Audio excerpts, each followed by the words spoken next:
अब अगर आप ये वीडियो देख रहे हो तो आई होप आपने इसका पिछला पार्ट देख लिया है, और अगर नहीं तो इसका लिंक आपको कमेंट या डिस्क्रिप्शन में मिल जाएगा, जिसे देखना ना भूलिएगा, वरना ये वीडियो आपके पल्ले नहीं पड़ेगी।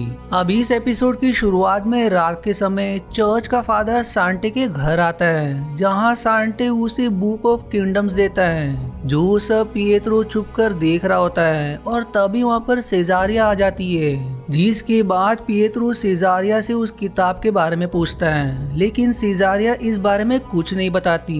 दूसरी तरफ एडी, तीबी और बाकी सभी विचेस अंतालिया की लाश के पास खड़े होते हैं, और तभी वैलेंटी वहाँ पर आ जाता है और वो उनसे अंतालिया के बारे में पूछता है, जिस पर एडी बताती है कि वो उनकी माँ है, जो अपना रूप बदलकर कई सालों से उनकी ग्रैंड माँ नतालिया बनकर उनके साथ रह रही थी। जिसके बाद एडी वैलेंटी को अपने साथ अंदर कमरे में ले जाती है।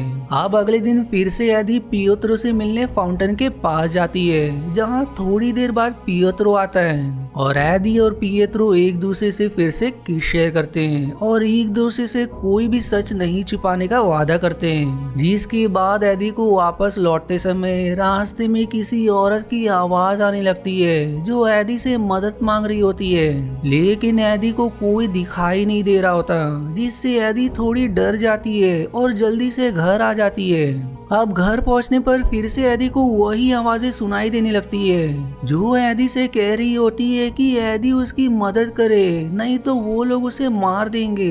अब एडी ये सब सुन ही रही होती है कि तभी तीबी वहाँ पर आ जाती है, जिसे देखकर एडी अपने कमरे में सोने चली जाती है। फिर अगली सुबह एडी और पिएत्रो फिर से फाउंटेन के पास मिलते हैं, जहाँ पिएत्रो एडी को शादी के लिए प्रपोज करता है, लेकिन एडी कहती है कि गाँव वाले मुझे अब भी एक विच समझते हैं, और अगर तुम मुझसे शादी करोगे तो तुम्हारी जिंदगी बर्बाद हो जाएगी।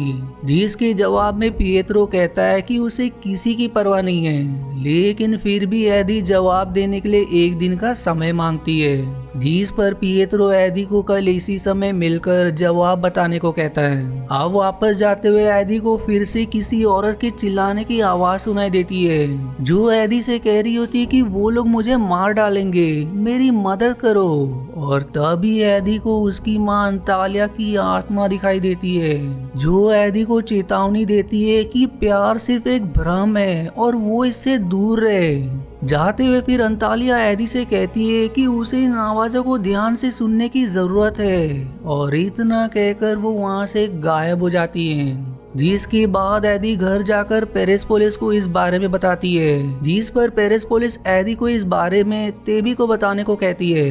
अब अगले दिन जब एडी घर में कुछ काम कर रही होती है कि तभी अचानक से उसे फिर से वही आवाजें सुनाई देने लगती है, जो कि एडी से मदद मांग रही होती है, जिससे एडी की तबीयत अब खराब होने लगती है। जिससे फिर उसे तीबी के पास ले जाया जाता है, जहां तीबी एडी को बताती है कि ये सभी आवाजें उन विचेस की हैं जो खतरे में हैं और जिन्हें बेनेंदाते मारने वाले हैं। सिर्फ एडी ही इनकी आवाज सुन सकती है, इसलिए तीबी एडी को इन आवाजों पर ध्यान लगाकर उन विचेस का पता लगाने को कहती है। जिस पर फिर थोड़ा जोर डालने से एडी को उनमें से एक विच का पता लग जाता है, इसलिए अब तीबी, जनारा और एडी मिलकर उस विच को बचाने के लिए निकल पड़ते हैं।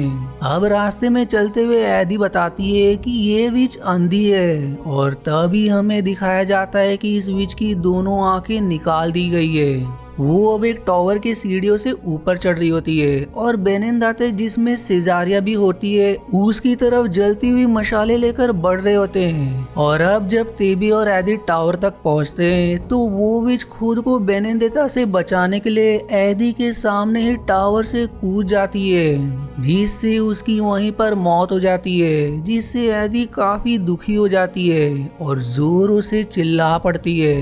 अब उसकी आवाज सुनकर बेनेंदाते उनकी तरफ बढ़ने लगते हैं, लेकिन तेबी और जनारा उन्हें अपने जादू से रोक देते हैं और एडी के साथ वहां से भाग निकलते हैं। अब घर लौटकर एडी काफी दुखी हो जाती है, क्योंकि वो उस विच की जान नहीं बचा पाई।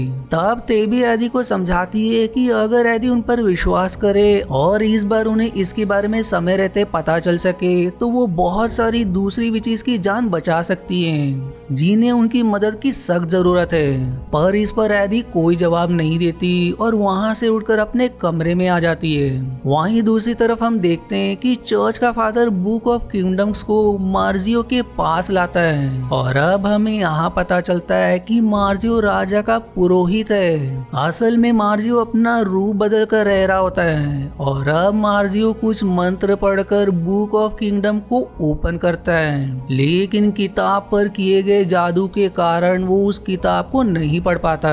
अब रात होने पर यहाँ एडी पेरिस्पोलिस के पास आती है और उसे बताती है कि वो पियोत्र से मिलने जा रही है और ये जगह वो अब हमेशा के लिए छोड़ देगी क्योंकि अब वो पियत्रो के साथ ही रहेगी। इसलिए आखिर में पेरिस्पोलिस को गुड बाय कहकर वहाँ से चली जाती है और फाउंटेन के पास जाकर सो जाती है।